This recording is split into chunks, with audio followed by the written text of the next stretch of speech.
오늘 본문은 바로가 모세의 말을 듣고 나온 반응입니다. 바로는 이스라엘 백성들에게 더 가중한 일을 시켰다는 것입니다. 오늘 본문에서 성경은 무엇을 말하고 싶은 것일까요? 이처럼 세상 권세는 하나님을 싫어한다는 것입니다. 다시 말하면 인간들은 하나님을 부정한다는 것입니다. 우리들이 복음을 전하면 사람들이 고맙습니다. 이렇게 훌륭한 복음을 전하여 주셔서 저희 생명의 은인입니다. 라고 복음을 기쁨으로 받아주면 얼마나 좋을까요? 그러나 현실은 그렇지 않다는 것입니다. 복음은 옛날 구약시대에서도 인간들이 받아들이지 않았다는 것을 성경은 끊임없이 이야기를 하고 있는 것입니다. 즉, 우리가 하나님의 말씀을 받아들인다는 것은 우리가 하나님의 은혜를 많이 받았다는 것입니다. 다시 말하면 선택된 백성이라고 칼빈은 주장하고 있습니다. 이처럼 하나님의 백성이 되는 것은 어려운 것입니다. 성령 하나님이 우리에게 임하지 않고는 우리는 하나님을 믿지 못하고 알지도 못합니다. 구원은 은혜로 우리에게 주어진다고 성경은 말하고 있습니다.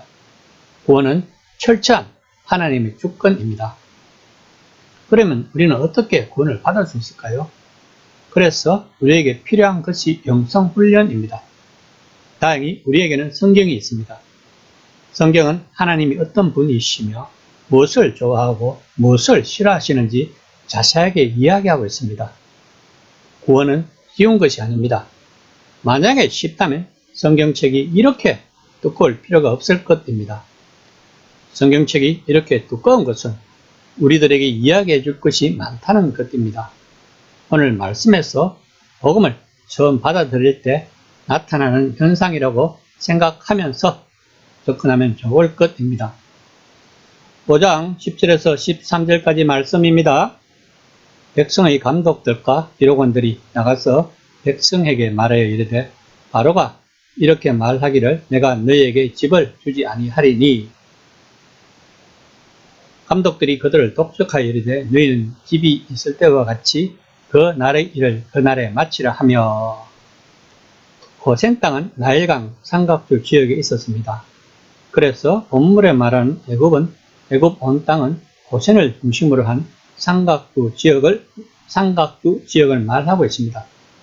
그 당시 곡식을 추수할 때 곡식 이상만을 잘라내기 때문에 백성들은 이것을 잘라 지프로 만들어야 했기 때문에 더 많은 노동력과 시간이 필요했습니다. 5장 15절에서 16절까지 말씀입니다. 이스라엘 자손의 기록원들이 가서 바로에게 호소하여 이르되 왕은 어찌하여 당신의 종들에게 이같이 하시나이까? 당신의 종들이 매를 맞사오니 이는 당신의 백성의 죄이니이다. 기록원들이라 하면 이스라엘 백성들이 대표하는 자들일 것입니다. 이들은 바로의 군사들에게 이스라엘을 대표해서 할당량을 채우지 못하면 매를 맞았으니 이들은 억울했을 것입니다. 아마도 이들이 모세의 말을 듣고 따르려고 했는데 모세를 따른다는 것이 이렇게 어려운 일인지 몰랐을 것입니다. 5장 17절에서 18절까지 말씀입니다. 바로가 이르되 너희가 게으르다 그러므로 너희가 이르기를 우리가 가서 여호와께 제사 드리자 하는도다.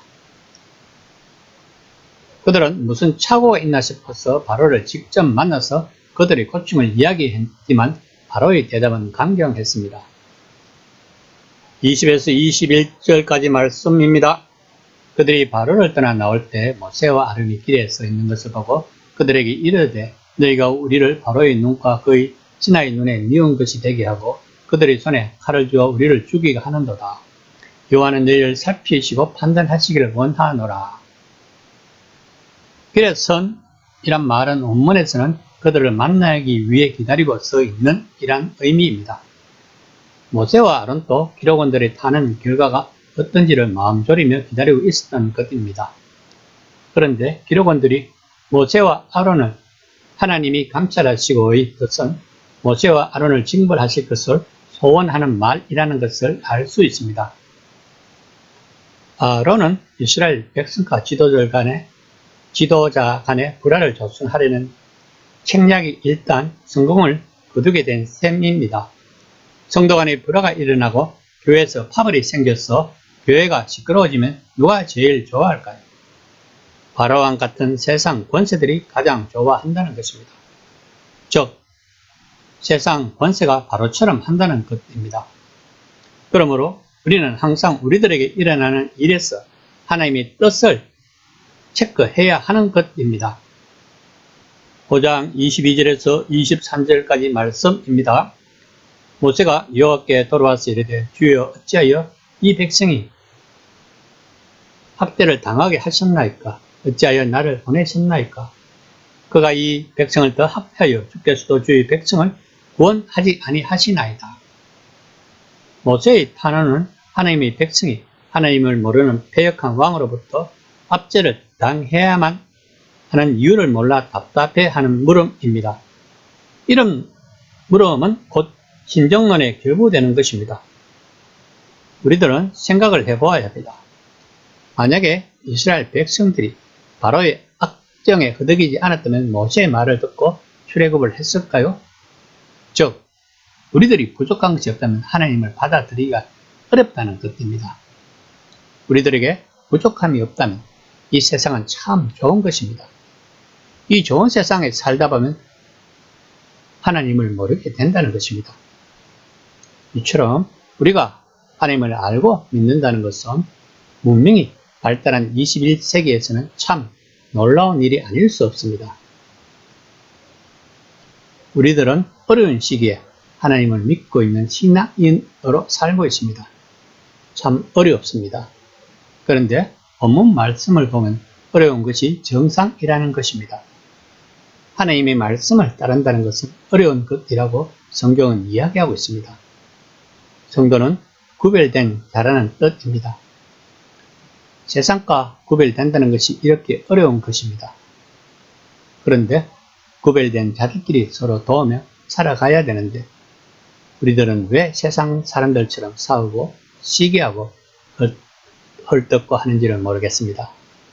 성경은 분명히 말을 하고 있습니다. 우리들을 분열시키고 싸우게 만드는 것은 세상 권세가 조장하는 것이라고. 하나님은 절대로 그런 것을 조장하지 않는다고 합니다.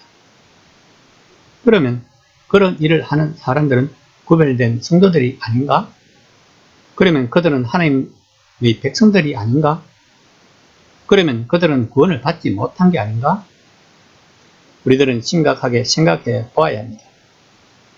우리들은 하나님과 언약된 백성이라고 합니다. 그런데 언약의 의미는 상반간의 계약입니다.